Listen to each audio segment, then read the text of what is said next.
Good morning, afternoon, and evening to all of you from wherever you are joining us today. Before we start today's session, please feel free to do event check-in. This will give you access to additional resources and information about events that we are running on Reactor, which are around similar topics to today's session. Also, you will be able to access links from today's session. I will share the event check-in link with the event ID in the Q&A section shortly. Thank you all once again for joining us today. My name is Rashmita and I'm the event planner for Microsoft Reactor Bengaluru, India. This session will run over the next 60 minutes including Q&A. The session is being recorded and will be uploaded to our Reactor YouTube channel. I will share the link to our YouTube channel in the chat section soon. Quick word on a code of conduct. We display this at all Microsoft Reactor events that we run and is just a reminder to be aware of others. Key thing to take out here is to be respectful of other people's views, understanding of differences, being kind and considerate in the way you engage. The chat will be open throughout and we do encourage you all to participate. Also, please keep your mics muted during the session. I would now like to welcome Nivedha, our speaker for today's session. Nivedha currently working as a software developer at PROIndia. She has 3 years of experience and specialized in .NET and Azure technologies. She's a technical speaker and have been part of multiple communities in Chennai. But for now, I will hand over to Nivedha to begin the session. Over to you. Thank you so much, Rashmita. I will share my screen now. Is it visible? Yes, Nivedha. Okay. Am I audible also? Yes, you're perfect. Okay. Thank you. Thank you, Rashmita, for the opportunity. Yeah, I'll start from here. Okay. So she said about me already. I'm Nivedha Lakshmanan. I'm a software developer working at PROIndia. So today we'll see how to stream data into a Cassandra DB using Event Grid. Not only Cassandra DB, we'll see like how to push any events into any database using Event Grid. Okay, so that is what the today's agenda is for. So we'll see we have so many messaging services or so many event services. Why do we need to go for Event Grid? We'll see, and we'll see what is Event Grid, and we'll see the core concepts of it, like core terminologies that is being used in Event Grid, and especially we'll concentrate more on Cassandra DB. So we'll see why Cassandra DB and what it is, and we'll get into it. Okay, we'll see a small demo also. Okay, so if you have any queries or doubts in between, you can ask me. So why Event Grid? So as I said before, Event Grid is a messaging service. Okay, as you all know, Azure Queue is also a messaging service. So why Event Grid? So if, for example, if you are building an application with an event based architecture, like if you are having an architecture like triggering some events, so for those kind of applications, we'll go for Event Grid.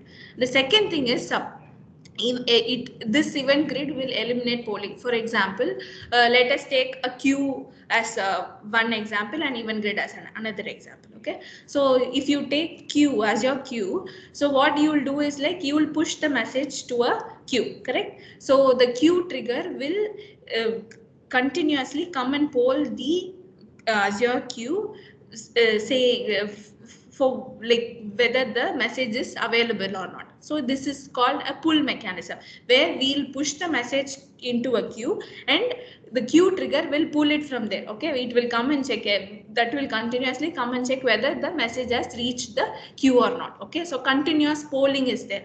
Whereas in event grid, there is no polling mechanism. This will, whenever we push the event to an event grid, it will automatically push the message to the consumers. So here we eliminate polling. Okay, for in the event grid we eliminate polling. And next thing is, like for example, if you are sending a single message, okay, and that single event can be sent to multiple subscriptions. For example, I'll show that in demo as well. Okay, so for example, if you are sending a event for a topic called event grid. For a topic called event grid, the person who are all subscribed for the topic event grid will get the events. So that is what it is. You can send it to multiple subscriptions. So this is the 3 reasons why we go for event grid. So first is, if you are creating an event based architecture, then we'll go for event grid.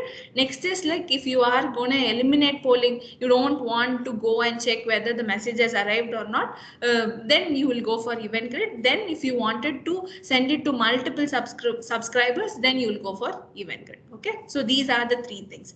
And what is an event grid? Event grid is a service which will manage events. Okay, you can send it from an Azure service or from your custom applications, wherever you can send it to the event grid using the publish and subscribe mechanism. So publish subscribe, you all know, where from any source you can publish the message to an event grid, and the event grid will have the subscribers subscribe to those events. So that is the publish and subscribe pattern, right? So event grid is a service which will manage your events from many sources. That's what an event grid is all about.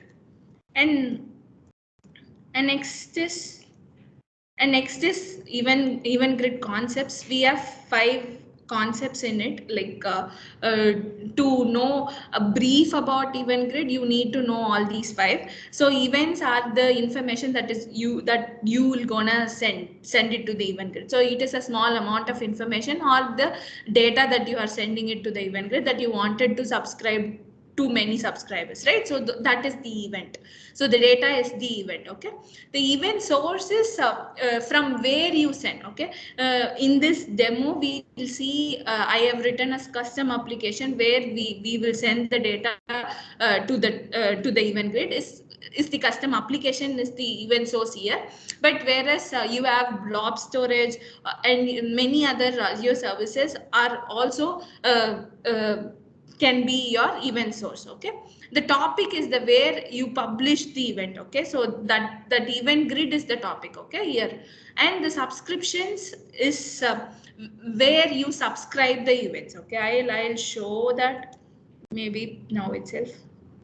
So if you see event grid, so event grid topic is the topic where you publish data. So with this endpoint, you publish the data, and the event subscriptions are this one. Okay, so event subscriptions is like who subscribe the events, or where you subscribe the events is the subscriptions, and the handlers is the which endpoint is going to subscribe it to. Those are the handlers. For example, here Azure function is my handler. So handler is the one which will react to the event. So these are the 5 things. So 5 things are events, the small amount of information that you're gonna send it to. Event sources is the place from where you send the event.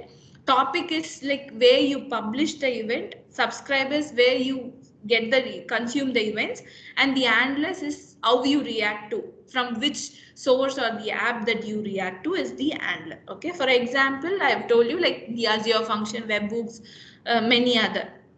So for example, if you see Azure function, webhook, storage queues, these are all the handlers. Okay, so these are the 5 main concepts in event grid. So if you take event sources, as I told, it can be from many various sources. It can be from Azure itself. We have many services where you can send event to an event grid. So event sources are from the place where you send the event, right? So Azure storage, blob account, event hubs, and many other things. And the custom events are from the APIs that we send. This the event sources. Okay, next is what we do is like event source from where we send the event data to an event grid, and these are the handlers with one second will consume the data. So that is what an outline of it. Okay,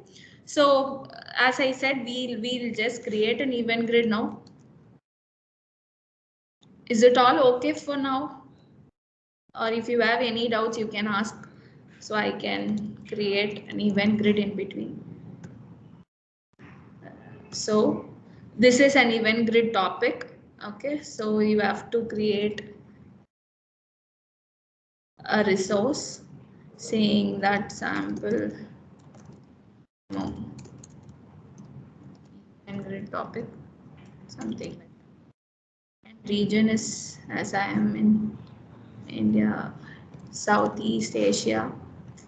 And if you go to the advanced region, if you wanted to have any identities to it, identities in sense, if you wanted to give user assigned roles and all, you can do it here and review and create. So this is how you create an event grid. So once this event grid is created, we'll get the three important things. So as I have created already, I'll go into that. So three important things to connect it to your event grid is one is endpoint, the other one is the key, your topic key, and the third thing is your expiry time. Okay, so these three things are very important when you create an event grid. So you have to note this two things. One is endpoint, the other one is the key. Okay, so this is how you create. So okay, I think it has created it. So I have got my endpoint. While you are creating a event grid topic, you will get the endpoint and the key. Okay, so just make a note of it. We'll continue this and create Cosmos DB as well. So next is like, so that is what an event grid is. Next is like, in this particular demo, we'll see in detail about Cassandra DB, right? So Cassandra DB comes under Cosmos DB. So Cosmos, why Cosmos DB then? So Cosmos DB is globally distributed databases. So globally distributed in sense, for example, we are delivering an application from India. Then what we'll do is like, we'll use the data center that is being in India. So when you itself going to somewhere in foreign countries, then if you are accessing the India's data center or the source, it will take a lot of time to get the data, right? So what this Cosmos DB will do is like, this will globally distribute the databases in all the location, in all the data centers. Okay, so when you are accessing it from India, then it will take the data center nearby. And if you are in some other country or some other place, then that will take the data center nearby and get the data for you. Okay, so that is what globally distributed means. So Cosmos DB is a globally distributed databases, and this Cosmos DB is giving us so much of APIs to access the data. So for example, we have 5 APIs included with this Cosmos DB. So one is the SQL API, the other one is MongoDB API. These are the document structure, like these are structured in a document format. Okay, so next is a key value pair, is like kind of a table API, like a table storage.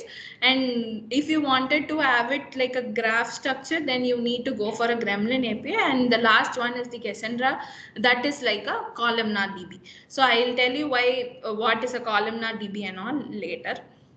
So these are the 5 APIs that is being given in Cosmos DB. So why Cassandra DB? So why Cassandra DB? I'll just explain you maybe in an Excel sheet. So if you so let us assume we have a database, maybe a database. So with the columns name, ID, salary, yeah, that's it. And Nivedha.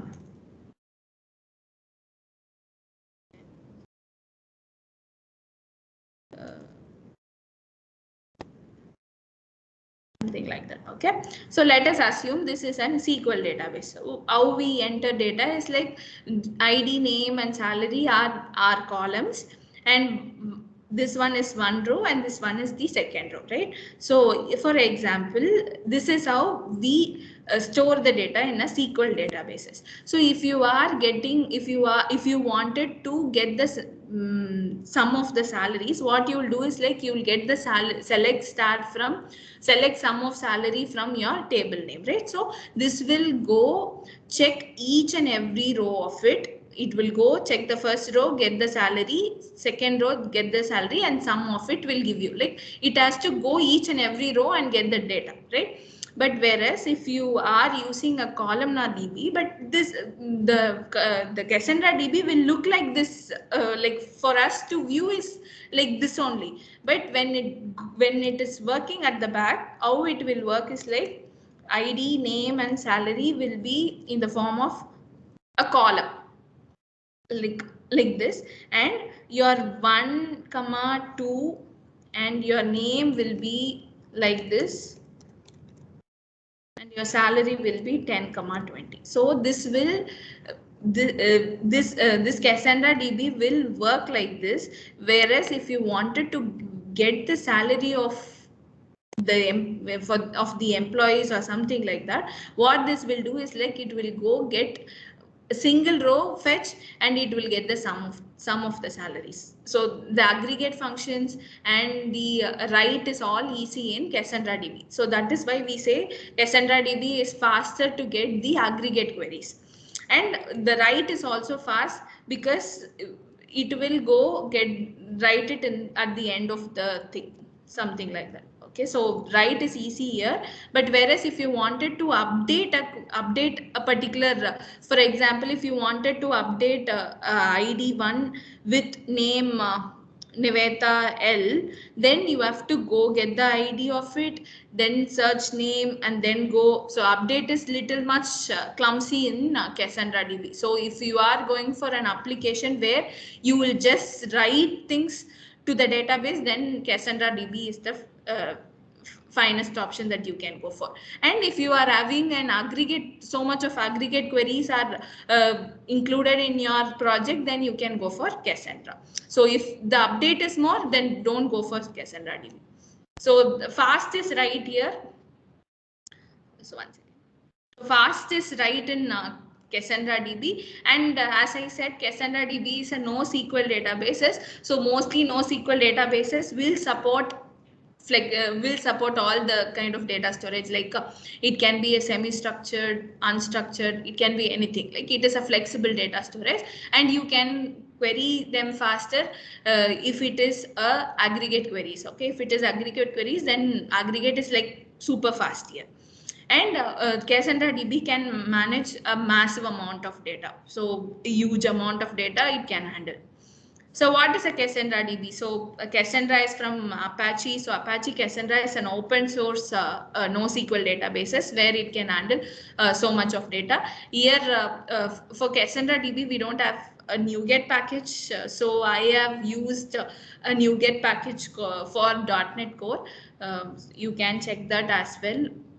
So this with this you can like you can easily access the Cassandra DB's repository. It is kind of very much easy. So so that's it about the theory part. So if you have any doubts here, you can actually ask me. We can get into demo as well. So if you have any queries, you can maybe post.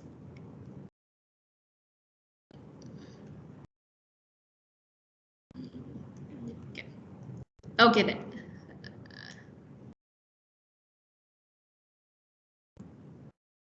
Okay, so I'll just show you the maybe I'll start with the portal first, then come to the demo. So this is how we create an event grid. I've showed you before, and next that we wanted to create is a Azure Functions. So I hope everybody knows what is an Azure function is. Like Azure function, if you wanted to write a small piece of code, then you will go for an Azure function. As it is a serverless function, it will automatically scale in and scale down when the requests are high. So I'm just going to create a function app.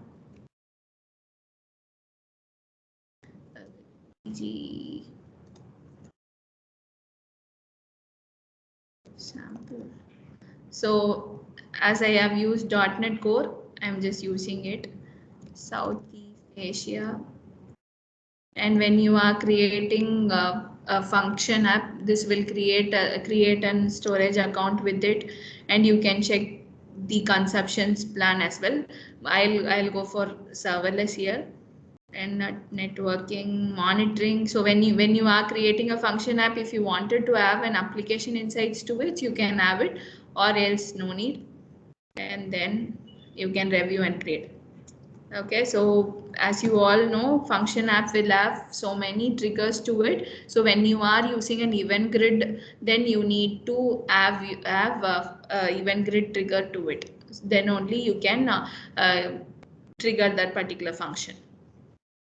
So this is how you create a function app, and then so I'll get into this event grid itself.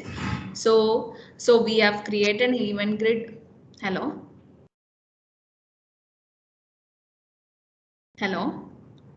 Okay, sorry. So we have created an event grid topic. Sample reactor is my event grid topic. I've got my endpoint here and my access keys, and I have set a 24 hours timeout for that particular SaaS token. What I'm going to create. Okay, I've saved all that in my application settings where I'm going to send the data. Okay, so this is my event grid, and topic endpoint, topic key, and the hours, in how many hours the token can expire. Okay, so I have just got all this from the portal where I have created the topic. Okay, so once this topic is created, what you will do is like you need to add your event subscription to it. Okay, so event subscription is nothing but a test. I am just creating this. Okay, so event subscription is like where the people who subscribe to, or the event you subscribe to. So this will listen to your topic and get the data, consume the event to it. Okay, so I am just gonna create an Azure function. So I have already listed this too. So I'll list this as well. This has no function to it. Okay, I push to blob itself, I listen to. So if you wanted to enable filtering, like the event type so for example, when you are sending an event grid, you will send event grid itself. One second, I'll show that class file, event grids class file. So this is the event grid event class file. So you will send all these data, so ID, event type, data, event time, subject, and everything. Okay, so for example, if you wanted to filter event types for example, one second, I'll tell you. Like for example, you wanted to only listen to event type, maybe I'll change this to something else. Factor events. So if this particular event subscription wants to listen only to reactor events, then you can filter the data here. Okay, so with respect to the subject also, you can filter data. Okay, so for example, you have 5 subscriptions, and each subscription will listen to maybe one subject, or it can 2 subscriptions can listen to two subjects as well. So for example, I'll say subject ends with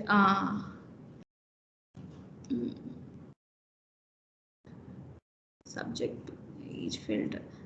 So okay, we'll see additional features, and if you wanted to have additional features like enable dead lettering. Dead lettering is like when you are sending the event to an event grid topic and it is failing somewhere in the middle, then this dead letter will send the event data to a blob storage, and from there you can resend it to the event grid and get it. Okay, so these are all the extra features that is given by buy the subscription. So I haven't used anything before. Then the retry policy, like when you are trying to push the data, push it to the event grid, and it is getting failed, then you can enable it to the deadlet ring, or you can you can give retry policies as well. For example, maybe in the Azure queue we have around 5 times it can retry, and then send it to the poison, right? So the same way you can set your retry policies as well.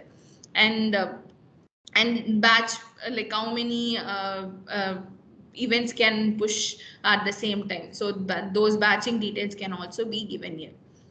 And that's it. You create an event grid subscription.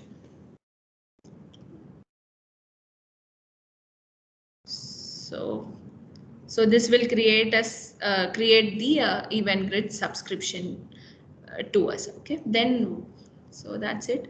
And we have to create a Cassandra DB here.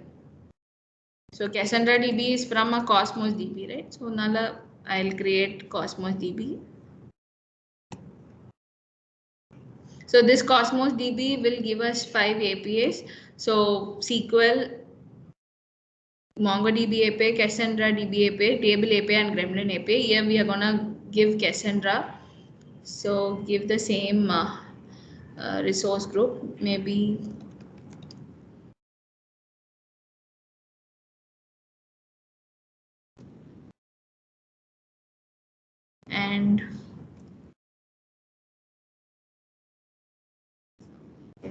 And I'll make this as serverless.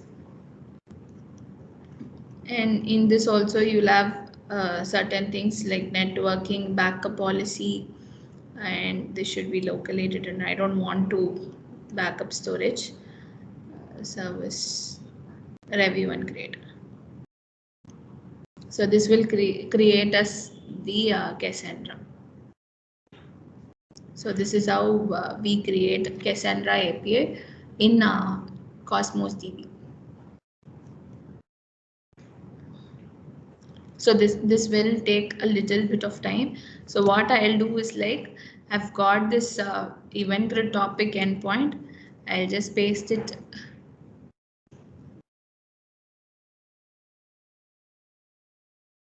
So what I'm going to do is, like, I'm going to send an event to this particular event grid topic, and we'll see we'll push this data to to a Cassandra DB where I have created that already. So here, if I'll refresh and tell you. So for now there is no data. So I'll push data. I'll push the event to event grid topic, and from there this Cassandra DB will get the data. Okay, so we'll see that here. So I have an event grid controller where I'll get the first name and the last name of the person, and I'm gonna post this event using a SAS token. So for this for generating a SAS token, we need to have 3 things, as I told before: endpoint, topic key, and hours of expiration, right? So these 3 things will give us the SAS token. So once we get the SAS token, we'll post that to the event grid topic. So first we'll do that. Okay. So what I'm doing here is, like, I'm just sending the data to an event grid. That's it. So I have 2 things here. So my first name,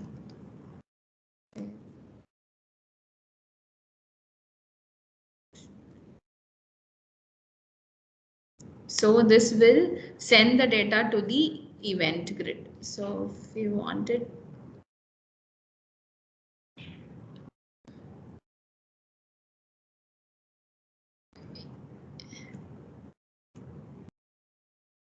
okay. So I have sent the data to the event grid now. So if you see it here,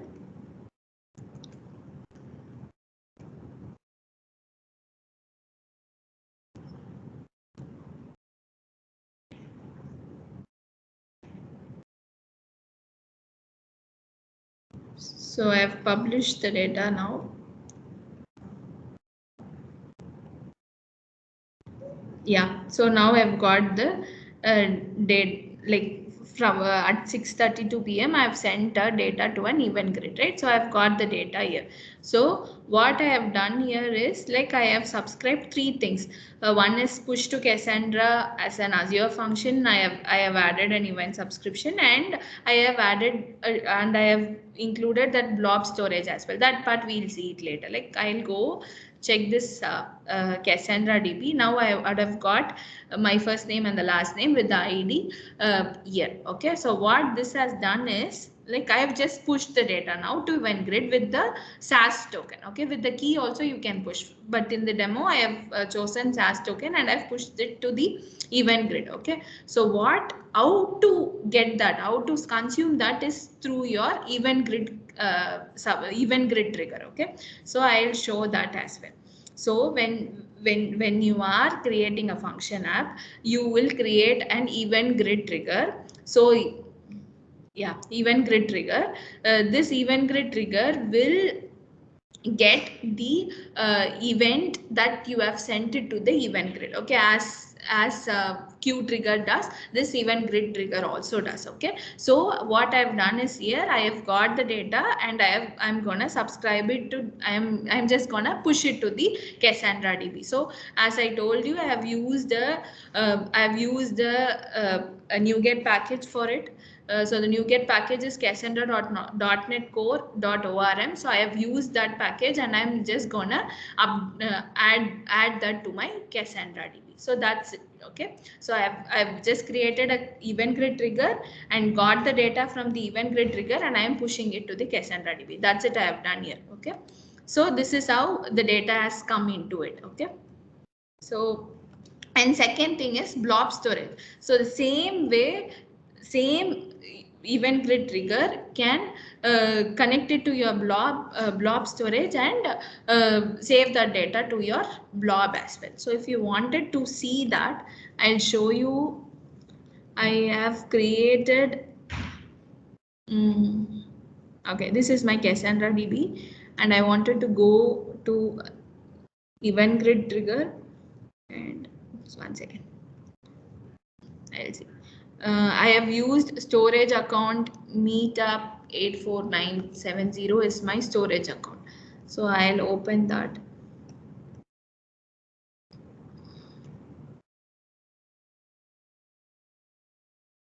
$8470. So if you go and see this in your blob storage, there is a container name called event logs, and in that event logs, with the ID that is being created in Cassandra, would be the folder. So 5A353961 is the folder, and inside then you will get the data. So 1 second, I'll show that here. 5A35391 is the folder.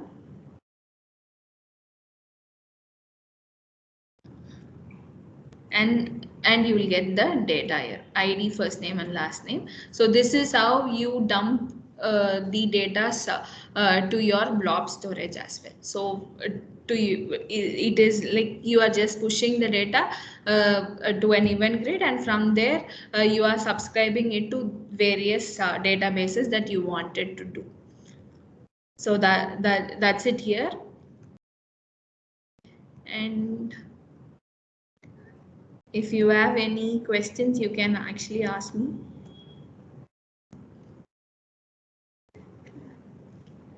Or you can see metrics. You can see like how many of the events got failed or delivered, or it is being sent to the dead letter queue, like that. So those things you can see in this metrics as well. So this metrics is for the published events, failed events, like that. And if you wanted to know like how many has been pushed to the event grid, those details you can see it here. Dropped events. These are the delivered events to the event subscriptions.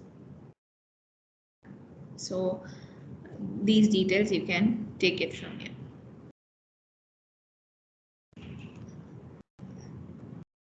And if you wanted to give access to your teammate for this particular resource, you can do it in access control as well. And that's it, nothing much in this.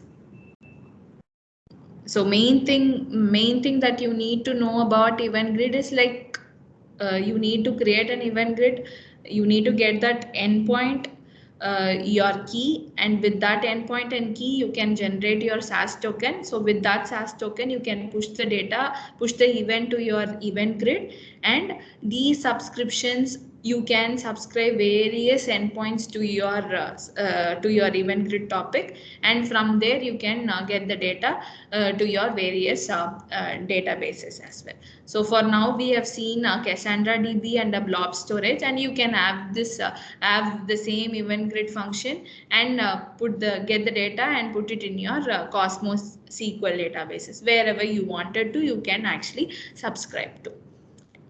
So that's it about. So main 5 things I have told you, right? Like the event that we are sending is this. So to summarize things, this is the event that we are sending. So this is what an event is, small amount of information, and from where we are sending, from a custom application, from the API we are sending it, right? So from the custom application we are sending, this is the event source, and to which we are sending is the event grid topic, to which we are sending is the event grid topic, and the subscriptions are the endpoints that we are having, right? So these are the 3 things are the subscriptions where we are listening to an events, and particularly these subscriptions are Azure Functions, the handle that we are using it to get the data is like the Azure function, right? That is the event handlers. So these are the 5 things that is very much important in event grid topic. And I'm almost done with my thing. If you have any queries or anything, you can actually ask me. And I have posted my this code in my GitHub as well. You can view it through it, and you can try it also. You can create all these resources, event grid subscriptions, function apps, Cassandra DB, and you can try this out with the application that is there in the GitHub. And if you have any queries, you can let me know through my LinkedIn or Twitter. And if you have any questions, you can actually ask me. We still have some time, so we can take questions. Yeah. You can just unmute yourself. If you have any questions, Nivedha is here. You can ask anything.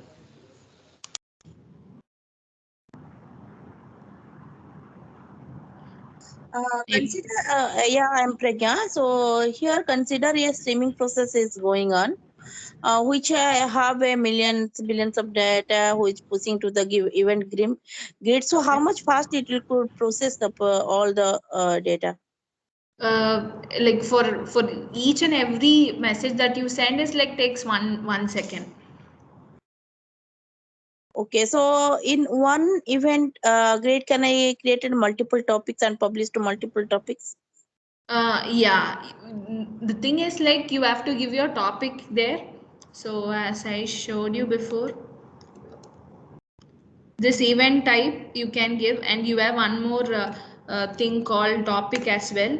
So you can give the topic whichever that you wanted to send, and you need to subscribe. The subscribers may be many, right? So you can subscribe to any particular topic also. You can do that as well. So one message I can publish in multiple topics of the same event grid. No. For each and every for one event that you send, no, that will have a topic to it, and that topic is considered for one particular topic, not many. So if you wanted to send this same event to multiple topics, then you need to create multiple messages. Got it? Yeah. Thank you.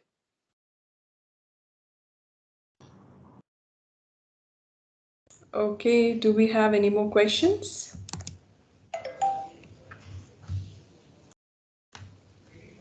So in middle there is a maintaining by the dead lettering queue.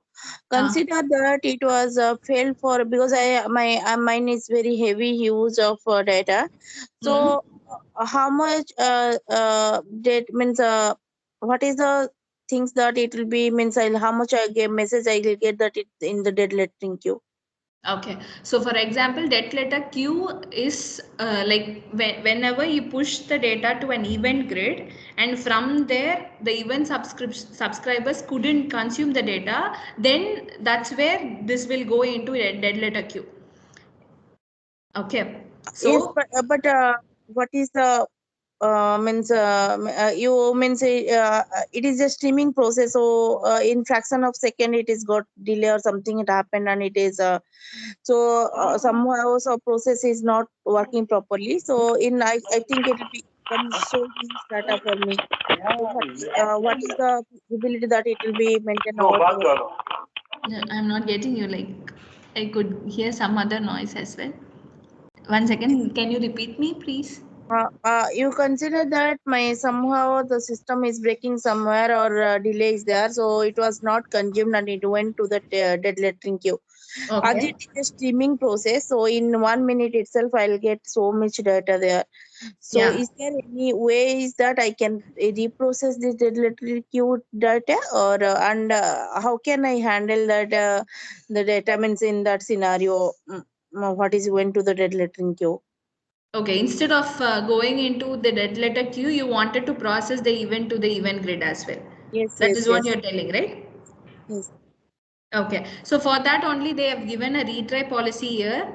So if you see an event grid, when you are creating an event subscription, so you will be having additional features. So if you are enabling that is not processed by the event subscriptions will send to the event grid, that will send to the dead letter queue, right? Dead letter blob storage here. So you can configure retry policies as well. So for example, you wanted to have a maximum retry of 10 times, so 10 times it will send it to the event grid, try it, then send it again. So at the max of 10 times, at the 10th attempt that is failing, then only it will redirect to the dead letter thing, dead letter blob storage. So you can retry for 10 times or maybe 11 15 times as well. So by increasing the retry policies, we can reduce the events that is going into dead letter.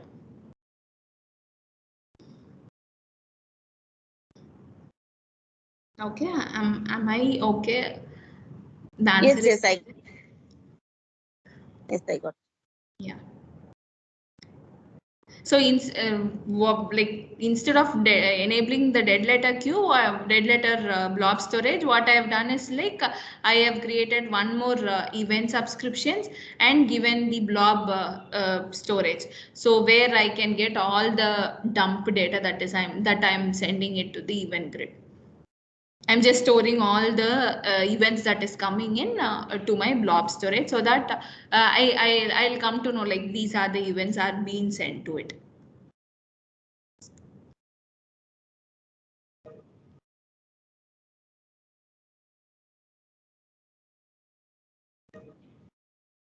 And then any other questions?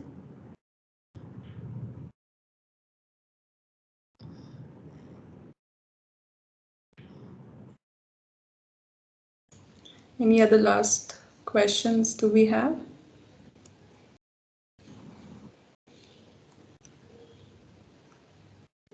Okay, I think that's about it, Nivedha. Thank you so much for the session, and thank you all for joining us today. Please feel free to do event check-in and share your feedback about today's session. It will help us to choose our topic better. Also, please do visit Microsoft Reactor Bengaluru meetup page for more upcoming sessions. Thank you all once again and enjoy the rest of your day. Thank you. Thank you so much, Rashmita.